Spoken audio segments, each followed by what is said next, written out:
Hello, എനിക്ക് 3 chance രണ്ടല്ലേ കഴിഞ്ഞുള്ളൂ. 6 പ്രാവശ്യം എറിഞ്ഞില്ലേ? ഇനി പറ്റില്ല ശനെ. അങ്ങനെ പറഞ്ഞാൽ എങ്ങനെയാ ശിക്ഷ?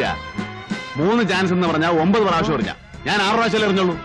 കളിക്കാതെ സൂചിച്ചാടോ. ഇനി പറ്റില്ല. അങ്ങനെ പറഞ്ഞാൽ ഒരുത്തനും ഇവിടെ കളിക്കാൻ പോണില്ല. സൂചിച്ചാടോ.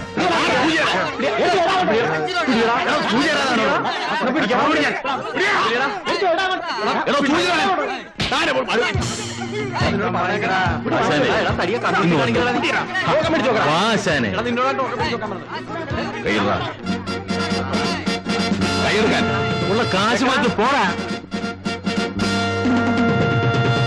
ഇനി ടോക്കൺ കൊടുക്കുന്നത് കേട്ടോ. മര്യാദയിലായിട്ട് എന്താണ്? മാറിക്കാൻ അങ്ങോട്ട് മാറിക്കാൻ വെക്കോ. ഒറ്റ കാണുന്നത് ഓരോരുത്തന്മാർ കളിക്കാൻ വന്നിരിക്കുന്നു.